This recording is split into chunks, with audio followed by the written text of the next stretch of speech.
everybody, my name's Lara. I'm a dual Canadian-British national and I moved from the UK to British Columbia, Canada in November 2022 with my husband Rich and our 2 dogs, and we're absolutely loving every minute of it. We love our life out here so much. For today's video, I wanted to discuss UK and Canada differences. So I've been living in Canada for 2 months now, but in recent years I've probably spent about 2 to 3 months visiting on various trips, and I spent a lot of my childhood in Canada as well. So these are just differences that I've picked up living here during my various visits to Canada, and I'm specifically going to be talking about differences between British Columbia and Alberta in Canada and Southend, Essex and London in the UK. And these are all just like my own personal experience and opinions. It may be different in different provinces and different areas of the UK, but yeah, this is all just from my own personal experience, and I really enjoy watching these videos because I like seeing what different people's perspectives are and like what different people pick up as differences. So yeah, let's begin. The first difference is takeout boxes. In the UK, these are called doggy bags, and from my own experience, in every restaurant that I've been to in British Columbia and Alberta, they will always ask you if you want like a takeout box for your meal if you don't finish it. I can never finish a meal here in Canada or in the UK really, but especially here because the meal sizes are so big, and every time I've not finished a meal, I've always been asked, do you want a takeout box to take that home with you? Which I think is really nice because you are paying for that meal, so to be able to take that home when you've paid the full amount, and also it cuts down on food waste, so I think it's a really good thing. Whereas in the UK, I feel like you have to ask for a doggy bag or for a takeout box. They won't, like, if they see your plate's empty in the UK, they won't be like, oh, do you want a box for that? I feel like you have to be the one to be like, is it okay if I have a box to take the rest of this home? So yeah, that's just a difference I've noticed between the 2 countries. You're always asked if you want a takeout box here, and in the UK you generally have to ask yourself for a takeout box. My second difference is water at restaurants and bars. Every restaurant and pretty much every bar I've been to here in Canada, or definitely every restaurant, they will always put out a bottle of tap water on the table for you, and they won't charge you for that. That's just, they bring that out straight away with your menus, and while you look at your menu you've got your water. And it often happens in the bars here as well, so if you're sitting at a bar or seated at a table, they'll bring over a glass or a bottle of water for you. And tap water, maybe that might be a bit more of a thing in the UK at restaurants, but definitely not at bars or pubs. You would have to ask for a tap water, like 100%. They would not bring out like a bottle of water with your alcoholic drinks. It's just not a thing that happens in the UK at all. I mean, in the UK on an evening out, I've never gone to a bar and ordered a drink and had them give me tap water as well, but I've had it in most bars that I've been to here in Canada. And this leads me quite well onto my next point. Point number 3 is binge drinking culture and nights out and dressing up. So these are kind of tied in together, these 2 points. In the UK, when I'd go on a night out with my girlfriends, a big part of the night was kind of like having your pre-drinks together, getting dressed up, going on to a pub, having a few more pre-drinks there, and then going on to a club for the remainder of your night. I wasn't super dressy in the UK. I never got too dressed up. I wasn't a heel girl or anything, so this doesn't kind of affect me too much in Canada. But in the UK, I would say the girls dress up for nights out a lot more than what they do here. I mean, especially in small towns like Penticton where I live at the moment, I haven't seen anybody get super dressed up for evenings out. Even when we've been here in the summer, in the busier months, it's quite casual. People are usually wearing like jeans or shorts, not like dresses and heels, so that's not something I've really noticed here. I think if you were to go in the bigger cities like Toronto, and I have seen it in Vancouver, you will see people a bit more dressed up there because there are the bigger bars and clubs and things like that. But in the smaller towns where I live now, I don't think getting super dressed up is a big thing like it is back home in the UK. And binge drinking culture. There isn't a binge drinking culture in Canada like there is in the UK. So in Canada, for example, you can't drink in public at all unless the place is licensed for you to drink alcohol. Whereas in the UK, public drinking is such a massive thing. People will drink on trains on the way to a festival, like spend a day at the park and have a drink. And I love it about the UK. I love the binge drinking culture, and like obviously sometimes people can get a bit too carried away, and I don't mean the people that get aggressive and drunk and that, but when you're sitting in a pub and like, I think British people don't realise how loud they are until you hear like a load of them in a pub together. Like British people are so loud when they go out and have a drink, and like going out and having a drink is a really big thing in the UK. I'm not saying that having a drink here isn't a big thing in Canada either, but I think it's a bit more relaxed here in Canada and it's not so binge drinking heavy. I think at the age I'm at now, I mean I'm only 30, I'm acting like I'm like really super old or something, but I prefer it the way it is here. I prefer to just go and have like a few drinks at a nice night out, conversation, chat, a laid back night. When I was a bit younger, I'm not gonna lie, like, you know, I would go out and drink really heavily, so my time that I was living in the UK and at the age I was really good to have that binge drinking culture, but I would say it's a lot more relaxed here in Canada from my own personal experience anyway. Sticking with booze, point number 4 is liquor stores. So here in Canada you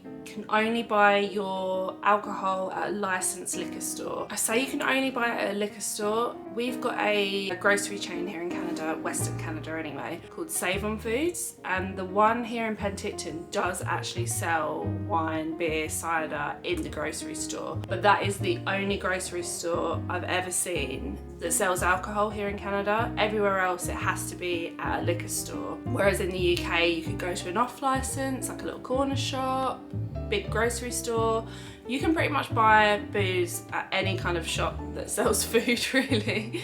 At the train station that I used to commute into when I worked in London, there was a small Marks and Spencer's shop in there. Marks and Spencer's is like a British high street store. They sell clothes, homeware, food and drink. Anyway, this little tiny Marks and Spencer's at the train station sold alcohol and those mini bottles of wine that are like a single serving wine for people to drink on the train. And that's obviously just going back and showing how binge drinking culture and like public drinking is such a big thing in the UK, that you had such a small shop in your train station where you could go and buy a drink for the train. I couldn't imagine having that in Canada at all. Yeah, in Canada it's liquor stores where you're mainly going to be buying your alcohol. I actually prefer it that way because I think you get more choice having it in a liquor store rather than as part of a grocery store, because if you think about it, in the UK, say you went to Sainsbury's, for example, to get your alcohol, you've got, what, 2 aisles of beer, wine, cider, spirits, whereas here in Canada, it's a liquor store, right? So the whole store is dedicated to alcohol. So I just feel like you've got a lot more choice at the liquor stores here than you would buying it from a grocery store in the UK, if that makes sense. Point number 5, moving away from alcohol here, is money differences. Obviously there's a difference in currency. Canadians use the Canadian dollar and in the UK they use the Great British Pound. But the notes, well, not so much the notes, but the coins here are a bit different to how they are in the UK. So in the UK you have your £50 note, £20 note, £10 note, £5 note, £2 coin, £1 coin, 50p coin, 20p coin, 10p coin, 5p coin, 2p coin and 1p coin. Here in Canada you have your $50 bill note, your $20 bill note, $10 bill note and $5 bill note. You have your loonie and toonie coins, which are your $1 and $2 coins. You have a 25-cent coin, which is your quarter, your 10-cent coin, which is a dime, and your 5-cent coin, which is a nickel. So they don't have 1 or 2 cent coins here in Canada anymore, and they don't have a 50-cent coin like they have the 50p coin in the UK. And the sizes of the coins are a little bit different as well. So like in the UK, a 10p coin is bigger than a 5p coin, but here in Canada, the nickel, which is the 5-cent coin, is bigger than the dime, which is the 10-cent coin. So that takes a bit of a while to get used to, because we're used to in the UK the 10p being bigger than the 5p, but here the 5 is bigger than the 10. And because they don't have the 1 or 2 cent coins, if you go to a shop and say like your shop comes to $3.43 or like $5.27 and you're paying in cash, it has to be rounded up or down depending on the amount, because they don't have the 1 or 2 cent coins to give the change. I worked in a grocery store and I really struggled with the money differences, not having the 50, the 10 and 5 size difference, and then not having the 1 and 2 cent coin for change and things. I'm not very good at maths anyway, so I struggled with that for sure. But yeah, just quite an interesting difference there, just the way the coins are and not having the 1 and 2 cent coin. I thought that was quite an interesting one to include. Tip number 6 is tax is added after. So in Canada, the price you see on the shelf is not going to be the price you pay at the checkout. I feel like a lot of people know this about Canada. In the UK, your tax is just included in what you're paying. It's 20% tax, and you don't even think about what you're paying because it's just already included in the price and you're paying it, and you just get on with your day and you don't think about the amount of tax you pay. Whereas here in Canada, I guess you're kind of probably more aware of how much tax you're paying because it is added after, so you know exactly how much tax you're being paid, right? Whereas in the UK, you don't really think about it. So I suppose in a way it is a good thing in that way, because at least you know how much tax you are paying. But it's funny, like when we used to come and visit Canada on holidays and like as visits, we were always really aware of the tax and like knew that it was going to be added after. So whatever we were adding, like in a grocery store or buying at the liquor store, we know it's going to cost a little bit more than what we're thinking when we get to the checkout desk. But it's funny, it's caught me out a few times since I've been living here. Even though I know about it, I was more aware of it for some reason when I was visiting. It's quite funny. But yeah, tax is added after here in Canada. Point number 7 is bank account. In Canada, your standard bank account is called a checking account. You have to pay an annual fee to have a bank account out here, which is usually deducted monthly from your bank account. Whereas in the UK, you can just open a standard bank account and you don't pay a fee to have the bank account. You just have it and that's just how it is. You don't pay anything for it. You can get like bank accounts that you do pay fees for in the UK, and they like include benefits in them, but you could just open a standard bank account to get paid into and to withdraw cash and pay for things from without being charged an annual fee. Whereas I don't think you can get a checking account here that doesn't have a fee. Again, I'm only speaking from my own experience, and please correct me if I'm wrong on anything that I mentioned below. But from what I've experienced and gathered, I don't believe there is a checking account out here where you don't have to pay an annual fee to have it. I've noticed it's also the same for credit cards as well. So out here you seem to have to pay an annual fee to have a credit card as well, whereas in the UK you don't pay a fee to have a credit card. The reason I know this is because I've been trying to build up my credit score, because your credit score doesn't follow you to Canada. Obviously that could be a good or bad thing depending on what your credit score was before, but it's hard to establish a credit score here. I'm going to be mentioning this a bit more in a different video, but yeah, I've noticed with credit cards as well, you have to pay an annual fee to have those. And another slight difference between the bank accounts here in Canada and in the UK is with your checking account, a lot of the bank accounts out here will only give you a certain number of transactions that you can make from your bank account in a month. You can get unlimited checking accounts. I personally have an unlimited checking account, so I'm not limited to the number of transactions I make within a month, but I know that some of them are you only get a certain amount of transactions per month. I don't know how many it is, but maybe, I don't know, 50 per month or something like that. Whereas in the UK, we don't have limits on how much you spend in your bank account per month, how many transactions you make, etc. Point number 8 is public transport. Now I know in the biggest cities like Toronto, Vancouver, Calgary, Edmonton, etc., there will be more public transport, so more buses, maybe trains, that kind of thing. Whereas in small towns like Penticton, we don't have any trains at all here, and there are buses that run, but very different to the regular buses that there are in the UK. Whereas in the UK, public transport is a huge thing, especially trains, and especially in London. In the UK, I actually lived 5-minute walk from my local train station, which is what I commuted into London from. And that train line ran from Shoebury Ness to London Penchurch Street, and it had loads of stop-offs in Essex along the route. So you could jump on that train and go to London if you wanted to, or you could use that train to get to another part of Essex. And then when you're in London, you've got your big train stations like King's Cross, Waterloo, Euston, and you can get on a train there to pretty much anywhere in the UK. You could get a train from London to Wales, London to Scotland. They just go everywhere. So trains are a massive, massive thing in the UK, and they're not here in Canada at all. In Canada, you have to rely more on having your own transport rather than relying on public transport, because obviously Canada is so huge. They couldn't have a train that ran from one end of the country to the other. Although I know there is a train route that you can do which will take you from the east to the west, but I'm talking about general everyday kind of trains, not a thing here like it is in the UK. Difference number 8 is weather. I feel like this is one you probably hear quite a lot. So obviously a massive stereotype of Canada is that it's just cold all the time, and obviously in northern Canada it is a lot colder because they're so far north, and it is cold there. And a lot of the rest of Canada in the winter, it does get super, super cold. Just before Christmas, we had weather that was -27, but with wind chill, it was felt like -34.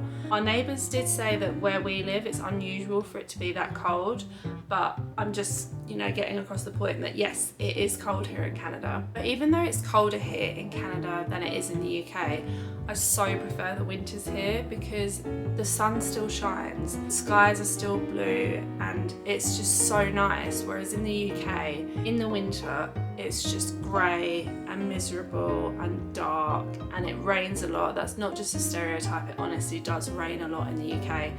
And the winters are just so miserable there in the UK, whereas here they're nice and bright and sunny, and if you do have snow, it looks so pretty. I've been here in Penticton for just over 2 months, and it's only rained once, and that was just a tiny little drizzle. So to not have rain and for it to be dry in the winter is so nice. And I often found in the UK that with those dark winters, my mood would really be affected by it because it was just so miserable all the time, whereas I don't get that out here because I've still got the sun, I'm getting that vitamin D.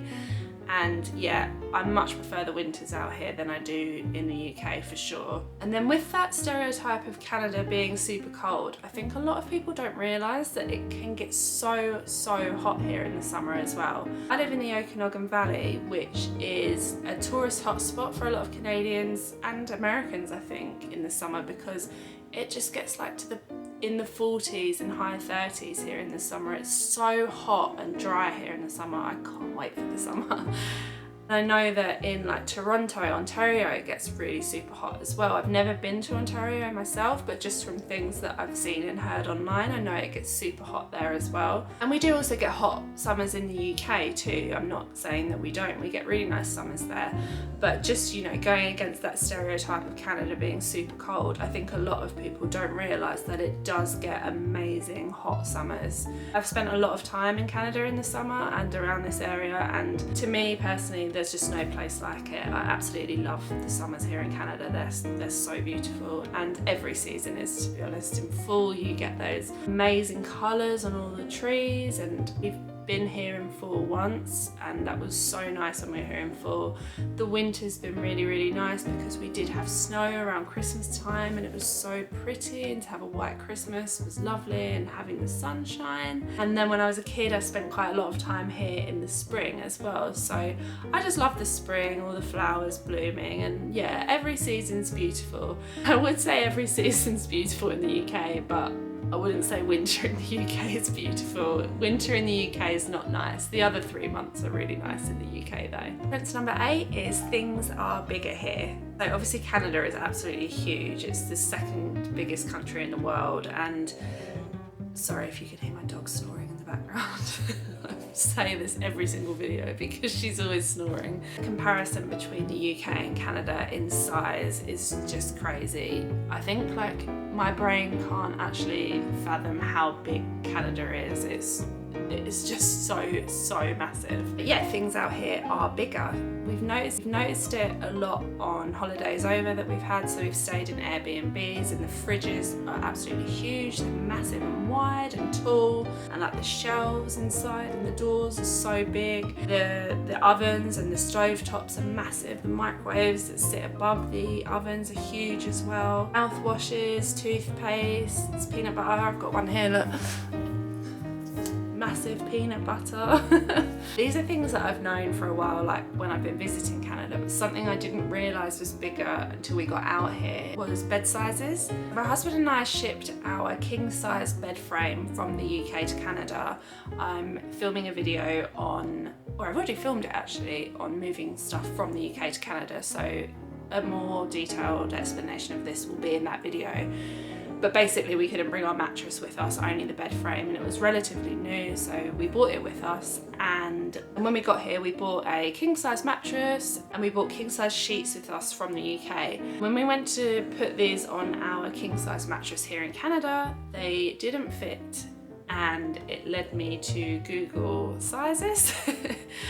And that's when we realised a king size bed in Canada is much bigger than a king size bed in the UK. So please correct me if I'm wrong on this, but from what I've seen online, a king size bed in Canada is a super king bed in the UK. A queen size bed in Canada is the same as a king size bed in the UK. A double is a double in both countries, and then a single, or a twin it might be called out here, is the same size as a single bed in the UK. But yeah, that's something we didn't notice until we started living here, that the bed sizes are much different and much bigger out here. Even like my oat milk that I buy here in Canada is a lot bigger than the carton size I used to get in the UK. And like tubs of mayonnaise, things are just bigger out here. Number 9? Difference number 9, I think we're on number 9. If not, I will have the number on the screen of what number this actually is. Some groceries are more expensive out here. I'm going to film a more in-depth video on this at some point soon, and I'm not going to sit here and say that groceries out here are cheaper, because they're not. Some things are a bit cheaper, but some things are so much more expensive here in Canada than they are in the UK. In the UK, we used to feed our dogs like chicken thighs, chicken breasts, chicken wings, chicken legs, that kind of thing. And at Tesco, for example, you can get a 2 kilo box of chicken thighs for £4.30, whereas at Save On Foods you can get a 1.6 kilo box of chicken thighs for $22.18. So in pounds that's about £13.46, which is obviously just an insane difference in cost. Chicken is so expensive out here.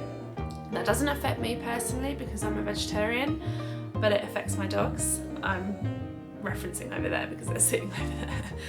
But we have found a more affordable way to be able to feed them chicken out here. We buy them ground chicken from a different store out here, but I'll reference this all in my groceries video. Yeah, some things out here are ridiculously more expensive than what they are in the UK. Like romaine lettuce out here seems to be really expensive. Like a 3-pack of that's like $8. I don't know why it's that much, whereas in the UK I think it's like £2. Yeah, as I say, I want to do a separate video titled something like "Are Canadian Groceries Really More Expensive?", where I just compare a few things and the costs and if some things do work out cheaper. So yeah, I'll be filming that at some point and uploading that soon. Our next difference is eggs in fridges. This is just kind of a light-hearted difference and it's not anything massive, and it doesn't really affect me in any way because I always kept my eggs in the UK in my fridge at home. But in the grocery stores here, all the eggs are in fridges, whereas in the UK they're not refrigerated, and you'll usually find them on the aisle where the bread is and things for baking, that aisle. Whereas here they're usually kept with the milk and they're all refrigerated. From my understanding, they're refrigerated in the grocery stores here to limit salmonella. As I said, this isn't a big shock or a massive difference between the two countries, but just a little light-hearted one that I did notice is a bit different between the UK and Canada. Our next difference between the two countries is weed is legal. So I believe marijuana was legalised in Canada in 2018 for recreational and medicinal use. Rich and I visited Canada on a road trip in May 2019, but we didn't notice that weed was legalised at all when we came there, because you didn't really see it around anywhere. And then the next time we came back to Canada was October 2021. It was such a long gap because obviously we had the pandemic. But oh my god, did you notice a difference? There were cannabis stores everywhere. Like absolutely everywhere. You could drive through the tiniest town or village here in Canada and they will still have a cannabis store. It's a massive thing out here, and yeah, I don't know if a lot of people know that weed is legal in Canada. My second to last point is customer service and tipping culture. A big difference between the UK and Canada is customer service. The customer service here in Canada is a lot better than it is in the UK. Even at places where they don't work on tips, like, you know, like cashiers, they'll go out of their way and they're so much more helpful than what they are in the UK. And tipping culture is a big thing in Canada. It's customary to tip between 18 to 20%. I know that the servers out here really rely heavily on those tips. In the UK, you usually only tip at a restaurant, maybe your hairdressers as well, and that's usually 10%. Sometimes you might get a 12.5% service charge added to your final bill if you've got a big group at a restaurant. In the UK it does tend to be about 10%, and it is generally only in restaurants. Whereas out here it's at a lot of places, so it's at restaurants, if you just go to a bar and order a drink, all your salons, and even your delivery places like Skip the Dishes, DoorDash, Uber Eats, you're required to tip on those apps. You can't place an order without also placing a tip for the delivery driver. So that's just something you need to bear in mind if you're going to be using the delivery platforms, going out for a drink, things like that. Just to expect that you're going to need to tip. My last difference is holiday time. Right, I've saved this one till the end because this is something that the UK definitely does so much better than Canada, and I wish in Canada it was the same as what it is in the UK, and that's your holiday vacation time. So since I've filmed this video, I've actually started working in an office, and I do want to do a short video on like holiday time here in Canada, but I've kind of figured out that the holiday time doesn't work out that bad compared to the UK. This is obviously with the company that I work for, but yeah, look out for that in a short coming up soon. So in the UK, the standard vacation holiday time is about 25 days, which is 5 weeks, plus your bank holidays, which is great. That's such a good amount of time off, and I'm gonna miss that so much because here in Canada the standard minimum paid vacation holiday time is 10 days, so 2 weeks, which is obviously a massive difference compared to 5 weeks that you get in the UK. We get stat holidays here as well, and I believe we do have slightly more stat holidays than we do in the UK. And I guess the work-life balance here in Canada, well certainly here in Penticton compared to where I worked in London, is better, so that kind of makes up for it in a way. But I mean, it doesn't really make up for it. 5 weeks is obviously so much better than having 2 weeks. I know a lot of companies in Canada will give you 3 weeks holiday. 2 weeks is like the minimum requirement, but a lot of companies, from what I understand, will give you 3 weeks. But yeah, the UK definitely do holiday time so much better, and Canada needs to take a leaf out of their book and give us 5 weeks holiday, please. So I'm going to leave it at that amount of differences for today's video. I'm sure as time goes on I'll pick up other differences and I'll be able to film another one of these. As I was discussing my last point, I already thought of another point that I could mention as another difference, so expect another one of these soon. I just want to state as well that I don't mean any shade to either of the countries in any of the differences that I've made, and again, these are all just my own personal experience from British Columbia and Alberta and Essex and London. It might be different in different provinces and different areas of the UK, but from my own personal experience, these are just the differences that I've noticed and wanted to mention. So that's all for today's video. I really hope you enjoyed. If you'd like to see more Canada content, then please consider subscribing to my channel and also following my other social media platforms, which are listed below. I'm Lara, this is Our Life in Canada, and until next time, take care. Bye.